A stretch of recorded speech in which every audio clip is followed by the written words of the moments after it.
TikTokers, let me tell you one thing. Gwe nalaba video eno. Njagala ogitambuze etuuke ku buli TikToker yenna. You are nothing in front of anyone's family. You are nothing in front of anybody apart from you. Era buli mulenzi waliko nako owulira nga oli w'amaanyi nnyo. But ogenda kubeera mu taxi ng'ozadde omwana olijjeyo olikube bwoti mu bantu. Omuyonseze mu taxi. So use your time. Ng'okyali w'amaanyi. Gikozese bulungi.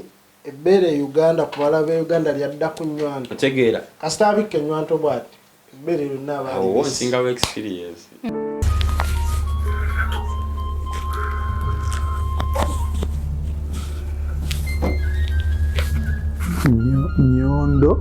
Nyondo gulimu.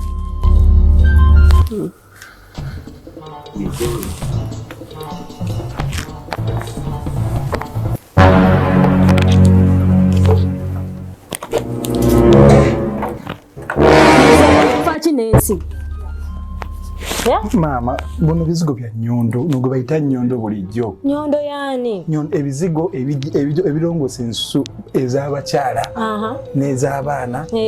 Mama wange ennaku zino lusulwayo noonese. Ate nga wentunulamu ennaku zino nyondo by'ebizigo buli omu bye yeesiiga. Ate sirina ssente. Nedda, ekintu si kyakubba bubbi. Si kyakubba bubbi. Nkola ki kati olwo? Kintu kyangu nnyo. Tugenda yita kuzina ennamba okufuna kino ekizigo. Kiraba? Tebakiseera bbeeyi layisi bulungi nnyo ate nga kyamami na mukyala. Va ku kyabakyala kyokka kyokka ate nga tekyerusa. Kikuleka mukakkalako. Gwe bannange naina ayina chocolate skin. Oli munnakyo skin yo kino ekizigo tekyerusa. Ng'ogenda yita ku nnamba y'essimu eri like +9715246 it's 80778. Gwe nalina tugiddamu mu Luganda. Noti 97548 era banaye nze ne family yange fena wakatukozesa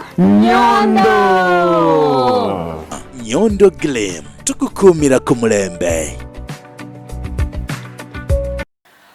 Mu kitundu kyaffe ekyokubiri tugenda te kuyisayisa mu nsonga z'aba TikTokers nenga mukulikeyo mu kitundu ekisooka yenze Nyondo Rozet era nga tusinzira ku mukutu ogwa Nyondo Media era nga nkyali n'abaami bana ababiri mu bote beeguya mu bote baagala kumanya mu bote manya nedoboozi bamta Smart Criminal 256 team zenkolawo zendya team hell okitegeera abateeguya naye nga tukyali ku Nyondo Media bana balikoleezaabwe obakitegeera nange siri kuza kitange singa siri lya sente mugenda kusevinga muzimba obuyumba ogolinga ogenda kusevinga ofe ng'otuuse ku kisaawe entebe okitegeera so abenganda batandiko zero anira sokomera mu kitundu ekyokubiri naye nga mubimu ku byetoololedde mu wiiki eno gye tukubya amabega mwe muli ba TikTokers abatamanyi wawe balina koma oyogera ku bano be bakubye emiggo.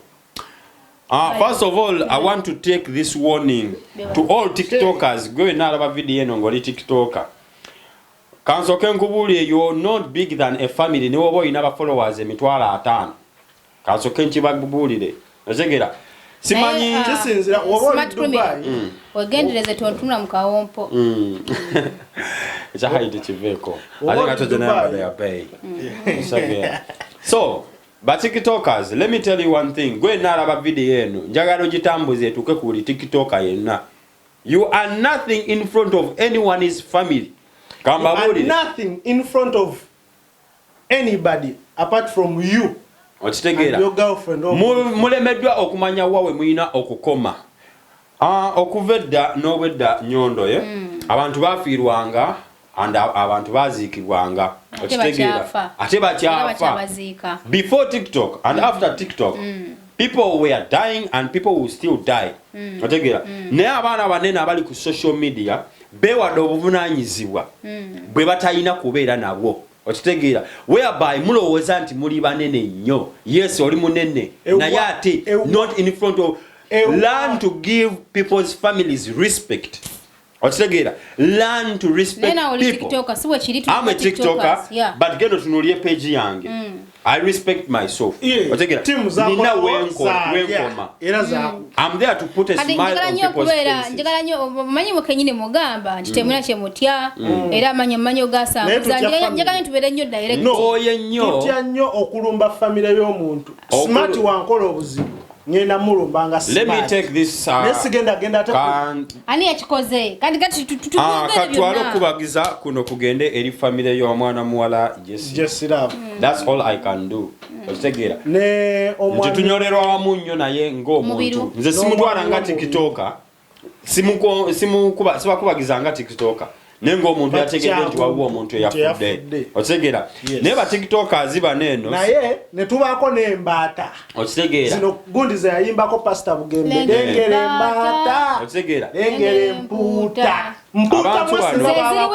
temumanyi wawe mpuuta za Uganda zeyita ba tiktok mwewadde obuvunanyizibwa singa bazikubye ate in the end you're the people mutadde family z'abantu mulabisiza family z'abantu baziteseko obulumi bwa mubataddeko obulumi whereby these videos are saturating kiruma kitya omuzadde okuvaayo ng'alaba yaziise omwana we naye te nga buli wa scrollinga ku social media erinnya ly'omwana we lyalaba ebifaananyi by'omwana we byalaba mu ntalo ez'ekisiru in the position of mubasondera amabugo ge batabasabye mwewadde nga family yesobola family nyingi zinembwa zabadde zirowooza wezitasonda mabugo mulambo gwade kugenda lemera kungulu abasonza amabugabo zinembwa z'aba tiktoka bani balina amanya kuliko bikadama bye Dubai bye Saudi Arabia bine bisiru nga ba tiktoka amanya mingi wetukuba kumenya manya togenda njagala ntuko okulaba birowoozo okufuna emitwalo 9 okufuna emitwalo 9 ze sente nyingi zisonda amabugo ndiyo pisigena wa muntu nyina platform naye ntuko okulabula bagenda bakubira mu nnyimbe z'abantu singa babakubye you gonna suffer because of people's families zemutawa kitiibwa boba omanyi weeyamye ekintu bajibira family z'abantu nze kankole eddambe nga nkyali mulamu ndabangayo tikitoka bwe manga nfudde in wherever position when osobola okufesa awa yonna otegeera naye nebwe ndibanga nfiiridde ku ddungu otegeera omulambo gwange mugwe privacy banika emirambo gy'abantu ku social media rest in peace but mumanye entalo omanyi omuzadde kyabayitamu okwata omulambo gw'omwana we simanyanga muvudde eri tusonze sente ze batabasabye olusi bazibasabye ate zirimu entalo ono yabyeko zino ono yabyeko ziri mubitadde ku social media do you know how depressed those people feel nga amaziga g'ente lisanyu ly'amalembo muvuddeyo mwewadde obuvunanyizibwa omuntu afudde mumukoledde live buli avaayo akolera live let people rest in peace muve ku family z'abantu kuva let me tell you one thing DOP njagala mpulirize okuva edda nedda abantu abamanyi baaliwo mu ggwanga ba socialites otegera ne TikTok n'engeri yetuwagamu ne tulowooza tuli banene beyond wetulina okukoma otegera ebigege bino ebizezengere ebiriko kendeza ku lulimi njagala tuwabule baana baneno balige otegera peji yange bajjabo I want to advise these people otegera nti we mutali waliwo abaaliwo nga banene okitegeera naye mukyusizza by the way tubadde n'ennono tubadde nga n'ennono by the way kintu kulaba ku mulambo kyabanga kyesisiwaza nezino embwa naye omuntu afudde zikwata bividiyo ne zibiteeka ku social media obuzibu we buva buli nti abaana ba TikTok bagala nnyo content oyo content okwata omulambo waliwo omwana eyakafa ewaffe waliwo omwana eyakafa naye omuvubuka ye emmotoka yawe yamukubye bajje ujja busimu ne bakola ki ne bakola yamaze sawa nga namba nga alajana naye nga tewali nenga bwe bapostinga era byafudde ne bakwata bapostinga naye omulambo gw'omwana guli mu ddiiro nenga omuntu afa instead of hoping that person nagenda mu ddwaliro nga bukyali nafuna obujjanjabi n'atafa njogera ku mwana ali mu ddiiro ly'abazadde be mu nnyumba ye mu nnyumba y'abazadde be balina obulumi okusinga buli kimu mukyanise buno gwe mulambo anti content abaana ba TikTok bagala nnyo content olesa akasimu ka mitwalo 2 balina bino bitekino simaya Infinix okutte oli akabye bwati mama akaba bwati content gwe bagala obusiru njagala mpisawo message kati no singa bakozesa za iPhone tuza mu kamera ndabula abantu banene ne bakozesa bi Infinix njagala mbabulire ekintu kimu ba TikTokers wherever you are nga you are a TikToker banange mumanye we mukoma okitegeera respect people's families yes kubanga ebintu byemukola ku social media these things are going round okitegeera kuba mwaka faananyi nga gwakola video eyokulwanira simanya amabugo weyamya amabugo okitegeera weyamya simanya musonze sente of which families zino ziraba abazadde abaffe they are less concerned about our TikTok content. Yeah, that is it. They are less concerned. Abazadde omuzadde ali mu bulumi oba omwana we okufa otegera ate gwe omuntu gwatamanyi ovuddeyo oyagala obe nze mama wange ne byenkola ku TikTok ebimu tabiraba otegera simply because yenza manyinga mutabani we owesimye ebimu naye TikTok ovudde eri olowooza oli munene oyagala olwanira akazindalo kulumbe oyagala olaga amaanyi nti because olina numbers mwe bagenda bakubira ku kuliko embweri kosimanya abaho otegera you want the front seat mwana yadiziddwayo mu video bagukyaliwo wano ani yafira Uganda naye nze mbabuulira bino bye bigamba this is my warning to you tugenda wulirayo olunaku lumu TikTok akubiddwa simply because you interfere with people's families. Chanumye okuba nti tebabakubye. Otegeera. Chanumye. Bagenda bakuba, bagenda batuusaako obulabe simply because omuzadde ali mu bulumi omwana we afudde. Ate still gwe yeeyita big TikToker ogenza olwanira kazindaalo, olwanira amabugo, simanya ndesa amabugo. Point of correction. Uganda teri big TikToker. Mulimu abeeyita abanene. Teri. Otegeera. Mulimu abeeyita abanene. Otegeera. Negwe ina gy'oli. TikTok.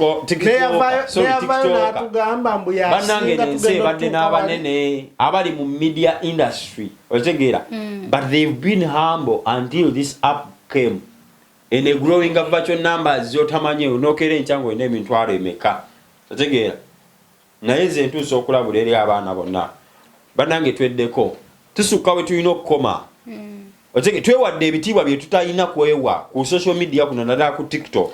Otege twewadde ebitiibwa bye tutali. Twewadde ebya sergeant, twewadde ebya chairman, twewadde ebya general, twewadde ebya but in the actual sense tetuli.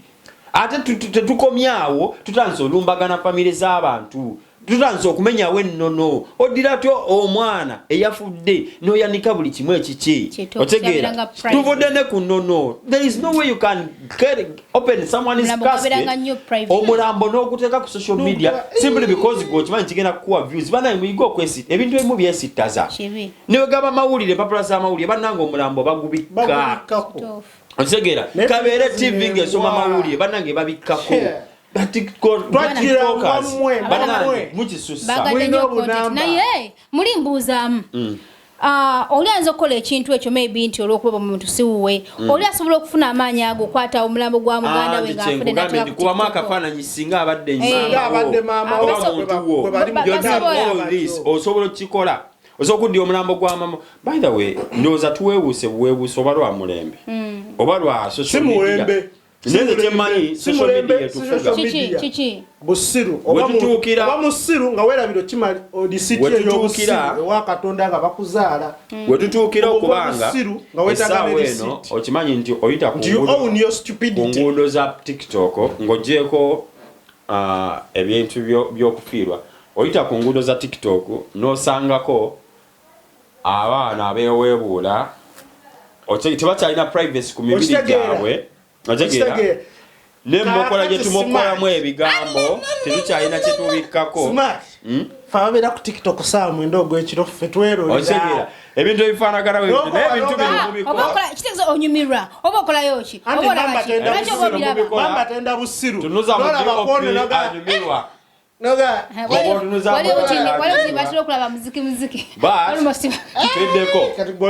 ebintu binene omwana n'alyoka akola ati olabye leka mbanyumizeyo baana bamwanamwe mutuwezeza wama mukolera ivo ekiro leka mbabulire ekintu kimu cameraman ntunuzaamu camera I wanna give you one scenario. I remember when I was in my high school okitegeera.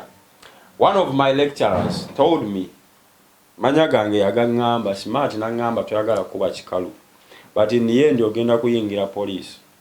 Okitegeera nga every day no kwambala uniform atenga okubye kikalu. Okitegeera nangamba ebintu ebimu byolabanga gwe ebitono mu maaso eyo bigenda kuyamba. Nze nali muvubuka waggume. Okitegeera nga sinyama wagali gamba buto. Okitegeera simanyi muzimu kyogo gwaninya, but that's me, but nimanyi wenkoma ebintu bino mubikola leero, but it's gonna affect you in the future. Videos zino fe tuzitereka. Okitegeera gwe nolabanga video ekubya abantu emitwalo 10 and you call that fame. Aweswasa.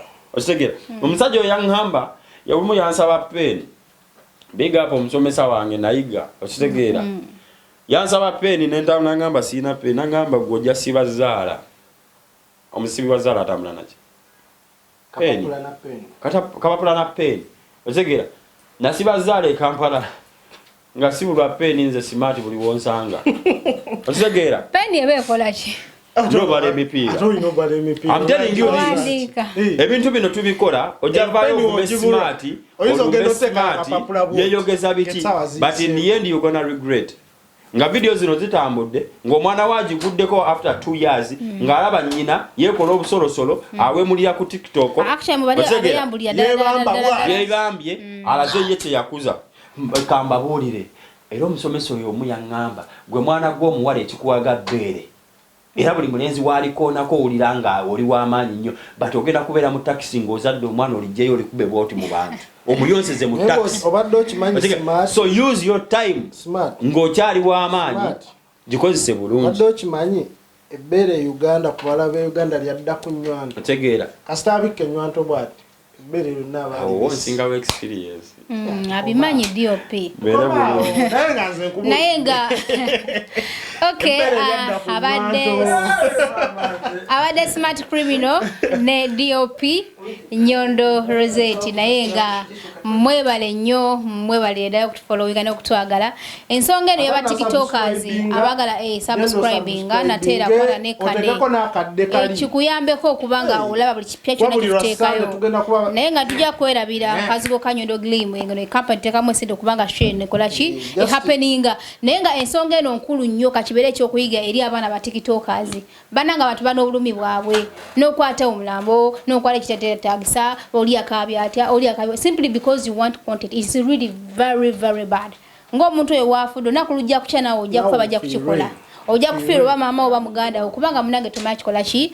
Ensonga ebadde ensonga nkulu nnyo, tufune ekyokuyiga abantu tubakole eki tubalekere privacy yaabwe. Okitegeera mukwano omuntu afiiddwa tumuleke anyolwe mu bulungi oba mu bubi mu bulumi bwe mumuleke obulimi bwe emuke other than okuddamu kwate emirambo ate akomewo enkya nga era nga abiraba okitegeera ate abisange ku social media. So tetwagala mukitwale mu mutima omubi wabula abantu mubaleke banyolwe mu nnaku yaabwe oba leka bo babyekwatire babyeteereyo wabula temubibateerayo.